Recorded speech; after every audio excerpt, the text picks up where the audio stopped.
Olá, que a paz e a graça de Jesus esteja contigo. Eu sou o pastor Altemar Oliveira com mais um vídeo aqui para o nosso canal.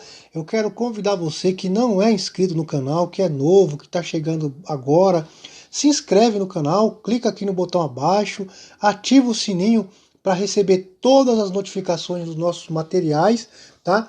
E comenta aqui também, comenta, deixa a sua opinião, a sua sugestão de material. Nós estamos fazendo vídeos, conteúdo semanalmente para abençoar a sua vida. E hoje nós vamos falar um pouquinho sobre a Bíblia, né, sobre a canonicidade da Bíblia, a historicidade, sobre a inspiração da palavra de Deus. Nós vamos falar um pouquinho sobre a palavra de Deus, ok? Eu vou tirar aqui o vídeo, a minha imagem aqui, para que você possa acompanhar os nossos slides aí com o nosso material, ok? Então vamos lá em nome de Jesus.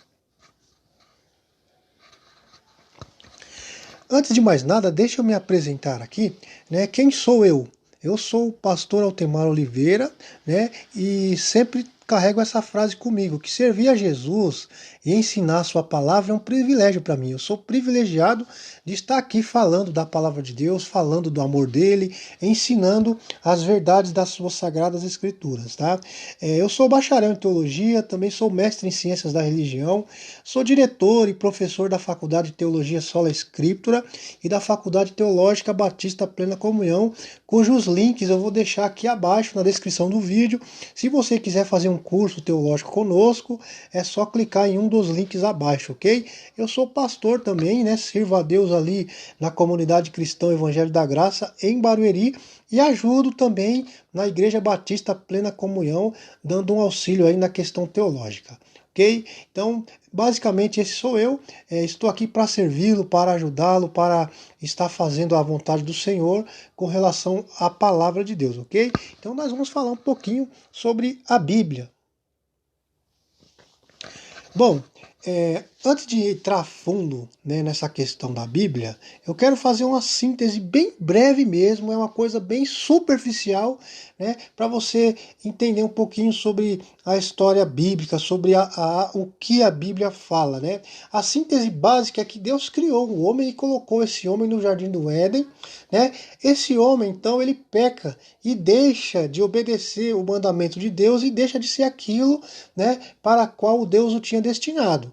É nesse momento, então, que Deus coloca em andamento o plano para a salvação do homem e o faz, né, chamando Abraão para que a partir dele se criasse uma nação, mediante o qual o plano de Deus seria executado, né? Isso na história. É claro que nós vamos ver na Bíblia que a Bíblia fala que Jesus é o Cordeiro de Deus que foi morto ou imolado antes da fundação do mundo, né? Antes mesmo de Deus criar o homem, de Deus criar o mundo, Jesus já era o Cordeiro que foi imolado, que havia de ser imolado, já era o cordeiro que estava destinado a morrer para salvar a humanidade, ok? Mas seguindo a síntese aqui, então Deus chama Abraão para que através de Abraão o plano de salvação da humanidade fosse levado a cabo, fosse executado, ok? Aí nós vemos que Deus cria essa nação, cria a nação de Israel, Israel se torna uma grande nação, nós vemos Israel sendo escravizado no Egito, depois Israel sendo libertado, Israel sendo tendo uma nação, né? Eu não vou dar pormenores aqui, até que nós chegamos no reino, né, de Israel com os 3 primeiros reis, Saul, Davi e Salomão. Logo após a morte de Salomão, nós vemos que o reino de Israel ele é dividido, né? Israel ao norte com 10 tribos, que depois é levada cativa para a Síria, cerca do ano 721 a.C., e Judá na parte sul, né, com 2 tribos, que são levadas também cativas à Babilônia no ano 600, né, antes de Cristo. E aí nós temos um panorama básico onde se encerra o Antigo Testamento. E nesse final do Antigo Testamento ficam então cerca de 400 anos, é o que nós chamamos de período interbíblico ou período de silêncio, onde Deus não fala com o povo de Israel. Mas logo depois desses 400 anos, cumpre-se uma promessa, né, que foi predita pelos profetas como Isaías, né, que Jesus, o Messias, apareceria e viria para salvar a humanidade, né? Jesus, o homem mediante qual o homem seria redimido e nascido de novo. E para realizar e consumar a sua obra salvadora, Jesus morre, né, na cruz do Calvário pelo pecado humano, ressuscita, né, ao terceiro dia e ordena então que os seus discípulos saiam pelo mundo contando a história de sua vida e a história da sua redenção, a história da salvação da humanidade. E é nesse interim que, obedecendo essa ordem, né, que é a grande comissão, os discípulos de Jesus partem, né, por toda a parte, por toda a terra, por todo o local civilizado de então, levando as boas novas do Evangelho, levando a mensagem de salvação, né, lançando assim, né, a obra, anunciando a obra da redenção humana, e nós então encerramos o Novo Testamento com os apóstolos, né, indo, os discípulos pregando e anunciando então essa mensagem de redenção humana, né? Teologicamente falando, a Bíblia ela é a revelação de Deus para a humanidade, né? É a revelação de salvação. E etimologicamente falando, na parte etimológica da coisa, a Bíblia é uma coleção de livros pequenos cujo autor é Deus, o Espírito Santo é o seu real intérprete e Jesus Cristo é o seu tema unificador, o seu assunto central. A Bíblia ela é cristocêntrica, ela fala de Cristo, ela anuncia Cristo de Gênesis a Apocalipse, né? Nós temos a primeira profecia messiânica no livro de Gênesis, já no capítulo 3, versículo 15, onde o próprio Deus já anuncia que viria um homem que iria esmagar a cabeça da serpente, que iria vencer, né, trazendo salvação à humanidade. Tá? E essa Bíblia ela foi escrita por cerca de 40 homens, 40 personagens, eles se envolveram diretamente na compilação e no registro desses 66 livros que compõem a Bíblia Sagrada, né? Esses escritores viveram nas mais variadas terras distantes, longínquas, né? Épocas e condições diferentes, né? Não se conheceram, pertenciam às mais variadas camadas sociais, cada um tinha uma profissão diferente, né? Nós tivemos, por exemplo, escritores, estadistas, camponeses, reis, pescadores, cobradores de impostos, coletores, médico, erudito. Nós tivemos diversos homens, né, engajados e usados por Deus para escrever a Bíblia Sagrada, para trazer isso que nós temos hoje, a compilação desses 66 livros que são palavra de Deus, né? Eu queria ler aqui para você o livro de 1 Tessalonicenses, que está na referência aí, no capítulo 2, no versículo 13, diz assim: outro motivo ainda temos nós para incessantemente dar graças a Deus, é que tendo vós recebido a palavra que de nós ouvistes, que provém de Deus, acolhestes não como simples ensino de homens, mas sim como em verdade a palavra de Deus, a qual com toda certeza está operando eficazmente em vós que credes. Então o apóstolo Paulo, quando ele fala a Tessalonicenses, ele diz que a palavra que ele leva, né, a mensagem de salvação não é palavra de homem, não é palavra dele, mas sim palavra de Deus, né, que está operando de forma eficaz no coração daqueles que creem, né? Então a palavra de Deus, ela é essa mensagem, a Bíblia é a palavra de Deus que salva o perdido. Então, a Bíblia é a revelação de Deus para a humanidade, né? E ela tem como tema principal Jesus Cristo. De Gênesis a Apocalipse, nós vamos ver Jesus na Bíblia. Esse é o nosso olhar para a Bíblia, é olhar e ver Jesus, ok? São ainda aproximadamente 50 gerações de homens, né? Se você fizer um exame da vida dos escritores, nós vamos ver a verdade e a veracidade desse testemunho, porque esses homens eram homens sérios, eles vieram de todos os caminhos da vida. Eram homens de boa reputação, homens de mente brilhante, né? Muitos desses homens que escreveram as escrituras, foram cruelmente perseguidos e foram mortos pelo testemunho que mantiveram acerca de Deus, né? E não ficaram ricos pelas profecias que deram. Muito pelo contrário, eram homens que empobreceram, foram homens que entregaram a sua própria vida para que nós chegássemos a hoje e tivéssemos essa Bíblia, a mensagem do Evangelho nas nossas mãos, né? Por exemplo, o autor dos 5 primeiros livros da Bíblia, que é o Pentateuco, ele escolheu viver uma vida terrivelmente pesada, né, e de lutas ao serviço de Deus, em oposição a uma vida milionária e regalada que ele poderia ter tido como filho do faraó. Nós estamos falando de Moisés, que era um príncipe do Egito, né, e ouviu o chamado de Deus e obedeceu de forma sem questionar, foi e obedeceu ao Pai o chamado de Deus, e Deus nos agraciou, né, com o Pentateuco, os 5 primeiros livros da lei, o livro da lei, o livro de Moisés, né? Então, a Bíblia é maravilhosa porque nós temos diversos escritores e cada escritor da Bíblia, ele manifestou o seu próprio jeito de escrever, o seu estilo, a sua característica literária. Nós vemos as idiosincrasias ali de cada autor, de cada escritor, tá? Cada um teve a sua particularidade ao compilar a sua parte da Escritura Sagrada. E a Bíblia, ela possui aproximadamente 10 estilos literários diferentes. Nós temos livros poéticos como Jó, Salmos, Provérbios, né? Nós temos parábolas dentro dos evangelhos sinóticos, nós temos alegorias, como o apóstolo Paulo usa a alegoria no capítulo 4 de Gálatas, nós temos metáforas das mais diversas em quase todos os livros da Bíblia, comparações, figuras poéticas, sátiras, figuras de linguagem. Nós temos diversos estilos literários que tornam a Bíblia única e singular, né, para aquele que está estudando e está lendo essa palavra, ok?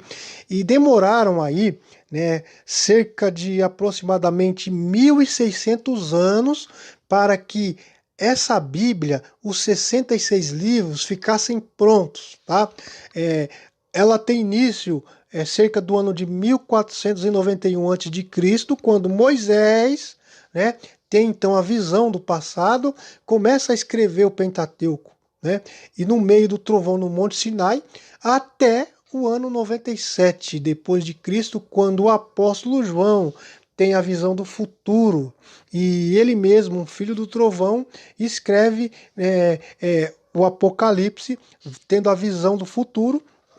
O mesmo João que escreve aí o seu evangelho lá na Ásia Menor, ok?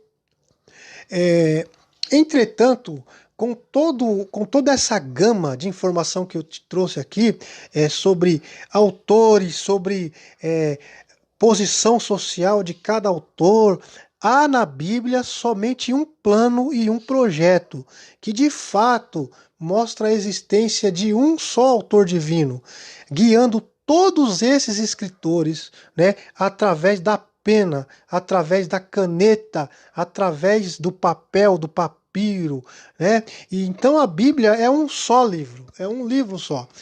Temos 66 livros, mas que condensado se torna um livro único, né? Entregue diretamente por Deus para a humanidade que necessita. Então nós temos um único sistema doutrinário, um único padrão moral, que é a expressão da autoridade de Deus, um só plano de salvação, um só programa das eras. Então a Bíblia, ela é sintética, ela é completa em si mesmo e ela não há, né, contradições. Então, as diversas narrativas encontradas nos textos sagrados, né, e até mesmo de alguns incidentes e ensinamentos não são contraditórios, mas suplementares. Não há contradição na Bíblia.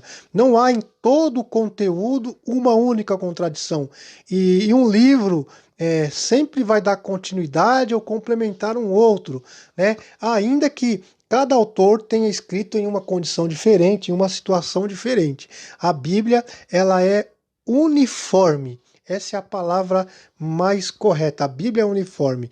E muitas vezes, um autor, ele iniciava um assunto e séculos depois outro completava, né? Por exemplo, você pega o livro de Daniel, que é um livro que tem uma parte dele com visões apocalípticas. Você vê João na ilha de Patmos escrevendo Apocalipse, e muita coisa que João escreve é complemento daquilo que Daniel havia escrito, Daniel havia visto, né? Nós temos Mateus capítulo 24, então, que também é uma passagem escatológica. Então, um texto complementa o outro sempre, sem haver aí nenhuma contradição bíblica, ok? Nenhuma contradição.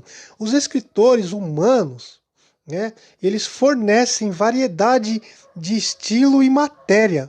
O autor divino garante a unidade da revelação e do ensino. Em todo o seu conjunto, a Bíblia possui uma harmonia que só pode ser explicada de uma maneira: milagre, né? É o autor que escreveu, o autor Deus escrevendo, usando homens falhos, homens que têm as suas limitações, mas o autor maior, o Espírito Santo, Deus, ele traz, né, a revelação direta a esses homens. Então a Bíblia, ela é a coleção das exatas palavras dos 66 livros que constituem o seu cânon, né? Cânon significa autoridade, regra de fé, né? Nós vamos falar um pouquinho mais para frente ou em uma outra live, em outro vídeo, ok? O cânon, então, ele está fechado. Não há mais nenhum livro inspirado, né? O cânon fechou. Eu vou deixar aqui as referências para você e eu vou ler um pouquinho dessas referências um pouquinho mais para frente, tá bom? Vamos caminhar um pouquinho e vamos falar sobre a divisão da Bíblia. Voltei aqui, né? Se você estiver gostando desse material, do nosso conteúdo, eu vou pedir encarecidamente, em nome de Jesus, que você curta o nosso material, curta o vídeo, comenta, se inscreve no canal, porque isso nos ajuda, nos motiva a continuar criando conteúdo para você, criando mais material. Nós temos um vasto conteúdo e queremos transmitir isso aqui para você, ok? Então, se inscreve aqui, ativa o sininho, comenta, compartilha. Eu vou deixar também esse material em PDF para você, tá? Você vai clicar aqui embaixo, tem um link para um grupo no WhatsApp, onde você vai entrar nesse grupo e vai pegar esse material. Lá eu vou postar muito conteúdo para você, ok? Então vamos continuar com a nossa aula, em nome de Jesus. Então nós vamos falar sobre a divisão da Bíblia, né? A igreja cristã, né, os cristãos, nós que cremos em Jesus, nós agrupamos os 39 livros do Antigo Testamento de uma maneira, da seguinte maneira, que é o que nós chamamos de divisão veterotestamentária. Nós temos os livros da lei, ou Pentateuco, que são os 5, né? Gênesis, Êxodo, Levítico, Números e Deuteronômio. Depois nós temos livros históricos, que vai de Juízes a Esther, então vai de Josué a Esther, Josué, Juízes, Ruth, 1º e 2º Samuel, 1º e 2º Reis, 1º e 2º Crônicas, Esdras, Neemias e Esther. Depois nós temos os livros poéticos, que são Jó, Salmos, Provérbios, Eclesiastes e Cantares de Salomão. Depois os profetas maiores, Isaías, Jeremias, Lamentação, Ezequiel e Daniel. E os profetas menores, que são os 12, né? Oséias, Joel, Amós, Obadias, Jonas, Miqueias, Naum, Abacuque, Sofonia, Ageu, Zacarias e Malaquias, fechando então a divisão veterotestamentária: lei, históricos, poéticos e profetas maiores e profetas menores, tá bom? O primeiro livro da escritura hebraica é o Gênesis, né? E o último é Crônicas. Isso seguindo a cronologia, tá ok? No cânon hebraico, né, tanto lá quanto no nosso, os livros não estão na ordem cronológica, tá? tá? São 24 livros lá no cânon hebraico, visto que os seguintes livros estão considerados da seguinte maneira: Samuel engloba 1º e 2º Samuel, ou seja, nós não temos na Bíblia hebraica 1º e 2º Samuel, mas só o livro de Samuel que contém os dois, ok? Crônicas do mesmo jeito, não é 1ª e 2ª crônica, mas só as crônicas. Reis da mesma forma, e os 12 livros dos profetas menores são contados como um só livro, é o rolo dos 12, né? E Esdras inclui Neemias, tá bom? Então, 39 livros que nós temos na nossa Bíblia, menos 15, igual a 24, ok? Flávio Joséfo, que é um historiador judeu, ele reduziu esses 24 livros para 22, né, em correspondência às 22 letras do alfabeto hebraico, né, combinando Ruth com Juízes e Lamentações com Jeremias. Não quer dizer que tirou esses livros, ok? Mas que esses livros foram incluídos em um outro livro para se tornar um único, ok? Por exemplo, Jeremias e Lamentações seria um único livro, ok? O Novo Testamento ele menciona de fato uma divisão tripla do Antigo Testamento, né? Leis, profetas e salmos. O próprio Jesus menciona essa divisão dessa forma. Vocês têm a lei, os profetas e os salmos, né? Essa é a divisão do Antigo Testamento na visão hebraica, ok? A divisão neotestamentária, o Novo Testamento está para nós, né, no Antigo Testamento oculto, ou ocultado, e o Antigo revelado-se no Novo. Então, nós temos no Novo Testamento evangelhos, que são 4 ou biográficos, que contam a história de Jesus, que são Mateus, Marcos, Lucas e João, dos quais os 3 primeiros são sinóticos, né? Depois nós temos um livro histórico, que é Atos dos Apóstolos. Depois nós temos 21 epístolas, tá? Que são 9 destinadas a igrejas locais, que é Romanos, 1ª e 2ª Coríntios, Gálatas e Efésios, Filipenses, Colossenses, 1º e 2º Tessalonicenses. Depois nós temos 6 epístolas pastorais, que são 1ª e 2ª Timóteo, Tito, Filemon, 1ª e 2ª e 3ª João, ok? Depois mais 6 epístolas universais, Hebreus, Tiago, 1ª e 2ª Pedro, 1ª João e Judas, né? E por último, o livro profético, o livro de Apocalipse, que é o livro escatológico aí do Novo Testamento, fechando aí o Novo Testamento. A Bíblia, ela pode ser dividida de uma maneira geral, né, numa estrutura geral e também cristocêntrica, ou seja, isso baseia-se nos ensinos do próprio Jesus. Cerca de 5 vezes no Novo Testamento ele ensina isso, né? Por exemplo, Mateus 5,17, eu vou abrir aqui para você ler o Evangelho de Mateus, capítulo 5, versículo 17. Eu estou com a minha Bíblia aberta aqui e eu vou ler para você Mateus, capítulo 5, versículo 17, diz assim: Não penseis que vim destruir a lei ou os profetas. Eu não vim anular, mas para cumprir. Né? Então Jesus disse que as escrituras se cumprem nele, ele veio cumprir as escrituras.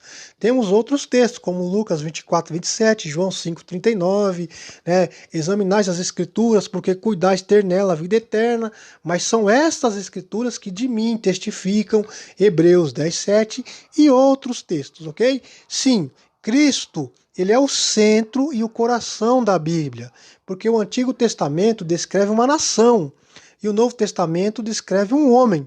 Toda a Bíblia se converge para Cristo, como deixa claro o Evangelho de João, capítulo 20, versículo 31, que eu gostaria de ler para você, para a gente entender um pouquinho melhor, ok? Eu vou ler aqui João, capítulo 20.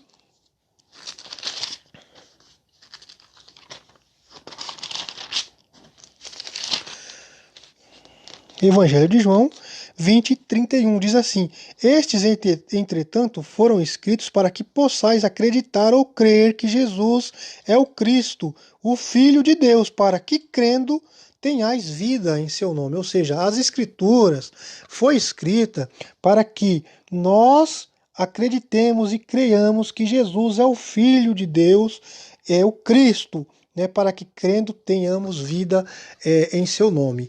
Cristo é a nossa palavra viva, que percorre todas as páginas das Sagradas Escrituras. De Gênesis a Apocalipse, a Bíblia fala de Cristo, né? Os crentes anteriores a Jesus, os veterotestamentários, eles olhavam adiante, olhavam para frente com uma grande expectativa, né? Ao passo que os crentes dos nossos dias olham e veem Cristo como a concretização dos planos de Deus. Ele veio, né, e morreu e ressuscitou para nos salvar. Sim, Cristo é nossa palavra viva. Cristo é o tema central da Bíblia. E considerando então que Cristo é o tema central da Bíblia, né, centro sendo lugar de equilíbrio e Jesus sendo o equilíbrio perfeito, né, nós temos então a árvore da vida como um tipo de Cristo que está no centro, né? Se você ler em Gênesis 2:9, a árvore da vida estava no centro, né? Jesus é o centro das Escrituras e é o centro da nossa vida, né? O tabernáculo era um tipo de Cristo que ficava no centro do acampamento. Jesus, quando era criança, era o centro das atenções. Ele está no meio da igreja, conforme Mateus 18:20. Foi crucificado no meio, entre dois, um à direita e outro à esquerda. Jesus aparece então no meio dos discípulos. Então, Jesus, ele é o centro, né, da Bíblia, ele é o centro das Escrituras Sagradas. Todas as páginas do Antigo Testamento quanto do Novo convergem em Cristo, ok? O Antigo Testamento, ele diz Jesus virá, né? Então, de uma forma geral, todo o Antigo Testamento trata da preparação para o advento de Cristo, para a vinda de Cristo, né? A lei é o fundamento da chegada de Cristo. O livro da lei nos traz à mente, né, ao coração, a impotência de, por nós mesmos, obedecer à lei, cumprir a lei. Então ela fundamenta a chegada de Cristo, né? Pela lei, nós temos no nosso coração aquela máxima: eu não posso por mim mesmo me salvar, eu não posso cumprir a lei em todas as suas exigências. Precisamos de um Salvador. Então a lei fundamenta a chegada de Cristo. Os livros históricos do Antigo Testamento preparam para a chegada de Cristo. Prepara o povo para entrar em Canaã, prepara o povo para a saída do Egito, prepara o povo para que o Cristo, para que o Messias viesse, prepara. Os livros históricos preparam para a chegada de Cristo. Os poéticos anelam pela chegada, os salmos cantam a vinda de Jesus, né? Jó diz: eu sei que o meu Redentor vive e que por fim se levantará por sobre a terra. Então é o anelo, é o desejo, né, pelo Cristo, né? Os proféticos têm a certeza da chegada de Cristo. Os proféticos viram o futuro e vislumbraram o Messias chegando para trazer a redenção, trazer a salvação.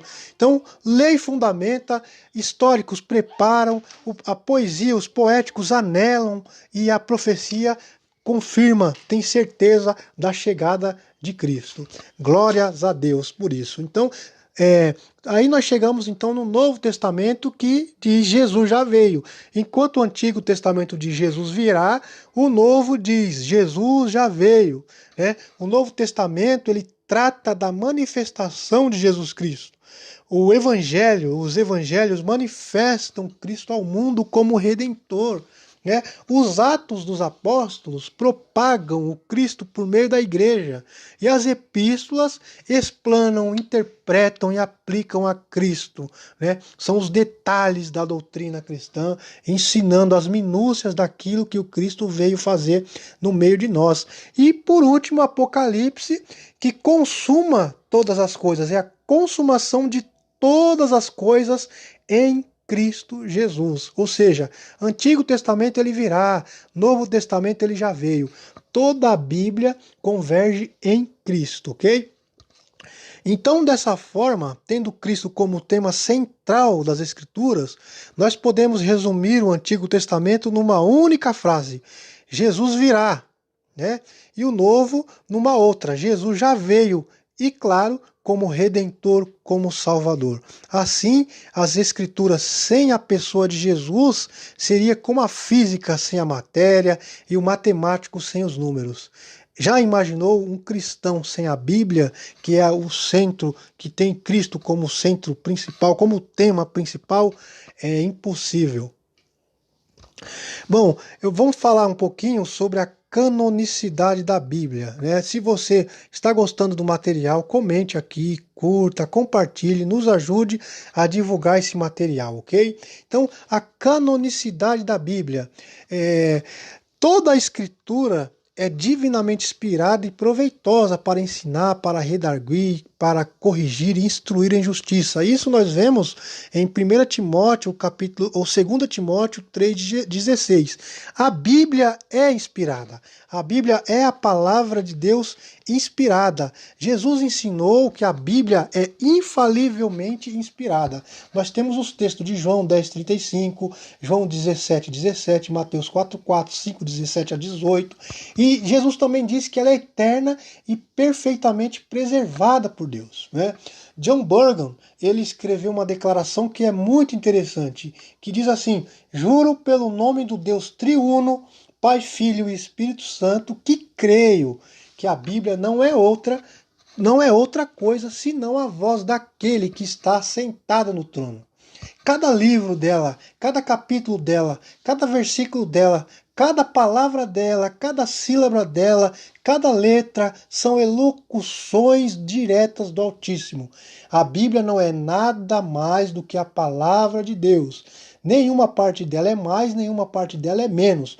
Todas as partes, de igual modo, são expressões daquele que está sentado no trono, sem defeito, sem erro, supremas, né? Assim ajude-me Deus, amém. John Burgon foi um ministro anglicano, né? E viveu entre 1813 e 1888, que são palavras maravilhosas. Então, a inspiração, o registro escrito é inspirado por Deus. Inspiração é o homem escrevendo o que Deus revelou. A inspiração é o registro escrito das revelações de Deus, daquilo que ele quis que os escritores registrassem por escrito. A inspiração, portanto, é o processo pelo qual Deus manifesta uma influência sobrenatural sobre certos homens, capacitando esses homens para registrar acurada e infalivelmente o que quer que tenha sido revelado. Então, homens santos de Deus falaram inspirados pelo Espírito Santo, conforme nós vemos em 2 Pedro 1,21. E o resultado desse processo é a palavra de Deus escrita, a escritura da verdade, a palavra da verdade, a palavra inspirada, divinamente inspirada e proveitosa para ensinar, redarguir e corrigir o homem em justiça, né? Então, a pergunta que podemos fazer é como é que ocorreu esse processo, né? A própria Bíblia, ela reivindica para si ser a palavra de Deus. O termo inspiração é o termo teológico tirado da Bíblia que expressa essa verdade de que ela é a palavra de Deus. Talvez a melhor definição de inspiração seja a do Gossen, né? Que diz assim: aquele inexplicável poder que o Espírito Divino estendeu antigamente aos autores das Sagradas Escrituras para que fossem dirigidos, mesmo no emprego das palavras que usaram, e para preservá-los de qualquer engano ou omissão. Né? Então, para a gente entender a inspiração, a gente devemos olhar para dois textos clássicos das Escrituras, que são esses. Né? Toda a Escritura divinamente inspirada é proveitosa para ensinar, para redarguir e para corrigir o homem em justiça, como eu já li em 2 Timóteo 3,15. E a palavra inspirada ou inspiração é theopneutos, cujo significado é tel, Deus, e pneutos, soprar. A palavra hebraica equivalente é venishmat, e é usada somente 3 vezes ali no livro de Jó, né? E o versículo está dizendo que Deus soprou nos escritores da Bíblia que escreveram assim as próprias palavras de Deus. O adjetivo empregado nessa passagem significa insuflado por Deus. Deus insuflou, né, como nós vemos no próprio Gênesis 2:7, quando Deus sopra. Né? Então a palavra inspiração é sopro. Deus soprou as palavras para que o homem escrevesse. Então, homens inspirados, né, falaram da parte de Deus. E a palavra escritura vem do grego graphe, que significa escrita, grafia, palavra. E Deus soprou a grafe, as palavras. Né? Podemos dizer então que tudo que foi escrito, as escrituras, foi dada ou entregue pelo sopro de Deus. Portanto, o que Deus soprou foram palavras, e cada palavra é importante para Deus. E aí temos outro texto do apóstolo Pedro que diz: porque a profecia nunca foi produzida por vontade de homem algum, mas homens santos de Deus falaram inspirados pelo Espírito Santo. 2 Pedro 1:21. Literalmente, o que esse versículo está dizendo é que a inspiração é o processo pelo qual o Espírito Santo moveu ou dirigiu os escritores das Sagradas Escrituras para que o que eles escrevessem não fossem palavras deles, mas própria palavra de Deus. Deus nos está dizendo que ele é o autor da Bíblia e não o homem. Deus é o autor. Os escritores da Bíblia são chamados de homens impelidos ou carregados pelo Espírito, né? Conforme 2 Pedro 1:20, Apocalipse 19 e outros textos. Eles foram movidos, tomados, levados a fazer isso. Então, a palavra inspirados no versículo acima que nós lemos é a mesma palavra grega que foi usada em Atos 27:15, quando diz que o barco foi levado. E a palavra é sinar pastentos, que significa foi levado, foi impelido, foi puxado. Né? Então, os homens foram impelidos a produzir as escrituras, impelidos, inspirados pelo Espírito Santo de Deus. Estamos quase chegando no final. Eu queria falar sobre a autoridade suprema das Escrituras, né? A autoridade da Escritura Sagrada, né? Razão pela qual deve ser crida e obedecida, não depende do testemunho de qualquer homem ou igreja, mas depende somente de Deus, a mesma verdade, que é o seu autor. Tem, portanto, de ser recebida porque é a palavra de Deus. Isso é a confissão de fé de Westminster que diz, né? E a igreja primitiva recebia a Bíblia como autoridade final. Gossen, citando novamente, diz que, com exceção de Teodoro de Mopsuestia, tem sido impossível encontrar ao longo dos 8 primeiros séculos da história cristã um único doutor da igreja que tenha negado a inspiração plena das Escrituras, a menos que fosse no seio das mais violentas heresias, que tem atormentado a igreja cristã, ou seja, os gnósticos, os maniqueístas e outros mais. A autoridade suprema das Escrituras também é uma doutrina puritano-presbiteriana. A ela, os puritanos tiveram que apelar frequentemente na luta que foram obrigados a travar contra as imposições litúrgicas da igreja anglicana, por exemplo. Então, faz parte integrante da fé cristã, da fé reformada, a convicção de que a igreja nada pode acrescentar à Bíblia. E existem diversos versículos que eu vou deixar para você aí, para a gente não perder tempo aqui com essa live que já está ficando bem grande. E de que todas as suas doutrinas devem ser testadas pela sua fidelidade às Escrituras, que é o que nós conhecemos como sola scriptura. Tudo tem que passar pelo crivo das Escrituras. Embora, lógico, a gente se valha da erudição de expositores, de teólogos, de professores, nunca devemos aceitar deles ou de quem quer que seja qualquer opinião que esteja em conflito com o sentido claro da própria palavra de Deus. É sempre buscando a Bíblia pela sua própria Bíblia, porque nós cremos que ela, a palavra de Deus, jamais se contradiz.